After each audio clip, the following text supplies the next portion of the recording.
when people start to haggle with you, when they're focusing purely on price and they're trying to do that, well, I was thinking this much, and then you go, well, I was thinking this much, and they're like, okay, well, what if we did this? And then you go, what if we did this? And then all of a sudden you're like, keep haggling on this price. What do you do to get out of that situation? Yeah, and as a caveat, I will tell you, we got a bargaining system in the book called the Ackerman method. But in point of fact, we don't bargain over price anymore, because if you're haggling with me over price, either you don't think the value's there, or somebody you work for doesn't think the value's there. So somebody in your company could be putting a lot of pressure on you. I'm going to shift to that. If you got a problem with price, again, by definition, the value's not there for you.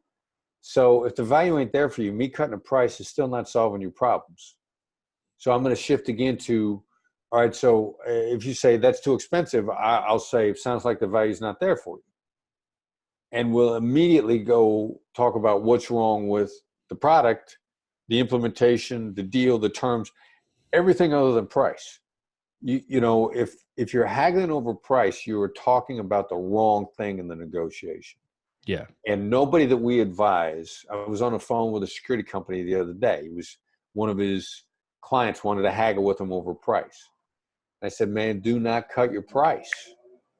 They're either haggling with you because it's a game and they're okay with the price. They just want to haggle, which means you shouldn't cut the price. Or they're haggling with you because there's a service problem they're unhappy with, and cutting your price is not going to address the service problem. Whichever of those two things it is, it's not a price issue. It's a delivery issue, or they're bored.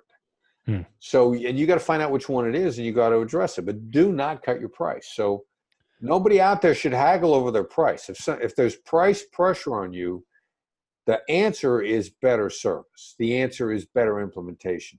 If you believe that you should over deliver, and if you live by those words, then whatever you're charging is a bargain, and don't cut the price. Yeah, I love that. I literally used this the other, probably a month or two ago now, because I was renting out this Airbnb, this luxury villa that I flew a bunch of people out to, and I had this destination mastermind retreat there, and I was talking with the owner of the villa, and we had some agreed upon terms before we got there, and then all of a sudden we got there, and then terms were changing. It was going to be way more expensive than we originally agreed on. And I remember going down to talk to him, and I had this in my head the whole time, and he was trying to do the haggling thing. And clearly in my head was like, he was definitely going for the price, which is like, this is how much that I want. And instead of focusing on the price, I just shifted the conversation to talking about terms. And I did that 2 or 3 times until he voluntarily came down to the price that I was thinking in my head the whole time. And as soon as he did that, it was like, you know what? I think that sounds fair. Let's go ahead and just do that. Nice. And it was I'm telling you, if you're listening to this, you got to go pick up this book. It's going to be a game changer for you. So Chris, I appreciate your time, man. I want to make sure we chat real quick about networking, because I think it's such a valuable thing. Anytime I talk to anybody who's achieved a certain level of success in life, when we go through the whole life story, which is why we do that at the beginning of the episode, I'm always looking for those little bits of networking and those things that are in there. And through your story, I can find a lot of different stories like that. Even just going to the first lady that recommended that you go to the suicide hotline, and then you talked to the one guy who told you how to get into the FBI.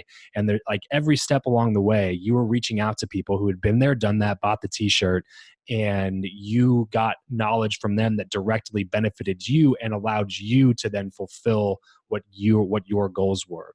So I want to ask you this, because it's a question I ask everybody that comes on the show, and I'm curious to hear your answer. Do you believe that who you know or what you know is more important, and why? It's both. I get turned on to a woman in New York 7-8 years ago. She knew tons of people. She knew everybody. She was going to be a business consultant. And she made a lot of great introductions, and it went nowhere. She didn't know anything. She knew all these people. what she didn't know was what they needed. She had relationship. Yeah, I can introduce you to so-and-so. Well, now when somebody offers to introduce me to somebody, my first question is, do they want to meet me?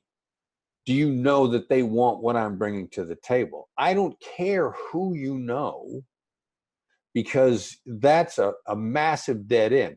Now, if what you know fits, now who you know matters. Are you going to introduce me because you think we're a great match? Do you actually understand what the match is? Somebody wants to introduce me to somebody else. Oh, you are a hostage negotiator. You must want to meet hostage negotiators. No, I don't. You must let me tell you about Roger Dawson. He's in our social circle. Roger Dawson wrote a book called Power Negotiations. No, Roger sees me as a competitor. He's got brilliant stuff. We're competing for the same people. Roger don't want to meet me anymore. I want to meet him. You want to meet Robert Herjavec? He's got salespeople that he's training. Oh, now that's an introduction. But the introduction I got to Robert Herjavec was from someone who understood that I would be an asset to him. So it's both simultaneously, but who you know is useless without understanding what's the value of the introduction. Love it, man. Love it. Look, that I was not lying when I said I could talk to you about this for a few hours, because I could just go through point by point in the book and give you situation after situation. But sadly, we are running out of time. So I want to move on to the last segment here, something that's called the random round. Just a few really quick random questions with some quick random answers. You ready? Fire away. Is there the Jeopardy music's playing in the background here? We had, Oh yeah, for sure. The whole thing. The whole thing. Right. What profession other than your own do you think that it would be fun to attempt?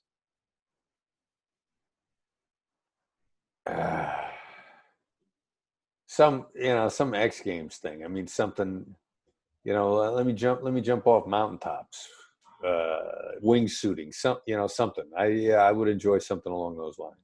If you backflipping motorcycles over buildings, something like that. Perfect. If you could sit on a park bench with someone, past or present, and talk to them for an hour, who would it be and why? My father. My father. What's his point of view on what's important now that he's on the other side? Like, what am I bent out of shape about that I shouldn't be bent out of shape about? What would he still now, from his perspective, what was he right to be bent out of shape about, and what should he have let go? That kind of stuff. How do you like to consume content? Books, audiobooks, blogs, podcasts, or videos? I prefer reading real books. Okay. Paper. I like hardcover. I like paper. What's something you've read recently that you'd recommend? Anything by Stephen Kotler. The Rise of Superman, Stealing Fire. He's got a novel coming out in May. Most of his book is fiction. Shockingly, the guy wrote a heck of a nonfiction story. Last Tango in Cyberspace. He sent me a pre-publication copy, and that's a great thing. So I dig whatever Stephen Kotler has put his hand to. Give us a glimpse of your morning routine. Try to get my mind right. We got to get your mind right. That's a movie from way back when, Cool Hand Luke. You got to get your mind right. I try to do some gratitude exercises first thing in the morning. I try to be grateful that I'm on a planet at all. If I can do that, my day's going to be all right. What is your go-to pump-up song? U2, Elevation. Love it. What is something that you are just not very good at? That's a long list. I'm not good at organization, and I'm not good at extended focus. Extended focus. I like that. Yeah. As we get everything wrapped up here, Chris, what is one place online where we are going to be able to find you the most? All right. So, like as my resource or me as a resource? Yes, your resource. Yep. Wow. The Firefox browser these days, when you open it up, get you to, and I don't know if they're being fed from Pocket, but there's usually a variety of news articles that are actually really thoughtful to read. They stream in from The Atlantic, from Medium. They're doing a nice job of curating actually interesting stuff that's out of the mainstream media. The mainstream media these days is all about rock throwing. It's all Real Housewives of Beverly Hills in some degree, or the Apprentice, or whatever reality show where people are screaming at each other. Mm-hmm. And that is not that. The world is a much better place than that, and it's a much more thoughtful place.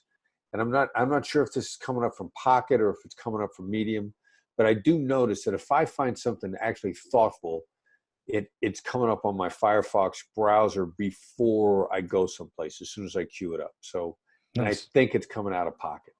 Got it. And then where can listeners connect with you the best? The best way is our newsletter, which is it's a complimentary negotiation newsletter. It's very concise. Comes out on Tuesday mornings, and it's a good price. It's free. It's the best price. It's a good price. The free, I'll take 3. So text to sign up function. Text to the number. The number you're texting to is 22828, and that's 22828. Send a message, FBI empathy, all one word, lowercase. Don't let your spell check put a space between FBI and empathy. FBI empathy sent to 22828. You get a dialog box back. Ask for your email address. The newsletter is a gateway to everything. Training announcements, tons of free content. Takes you to the website, which is blackswanltd.com. But our newsletter is the gateway to everything that we do. People need to understand you are where you are in your life right now because of your skill set. So if you're not where you want to be, you don't have the skill set you need. You're just not good enough. And a lot of people can't handle that because they think it means you're just not good enough, period, forever. You will never be good enough. Right. You are less than. That's not what it means. It means that your skill set is less than. You're not good enough yet. You can apply yourself. You said it earlier, humans are the ultimate adaptation machine. It is what we are literally, genetically designed to do, is adapt. That's why the human animal is the ultimate apex predator. We just adapt, man. We can adapt mentally, we can adapt physically. It is crazy the level to which we can adapt our bodies and our minds.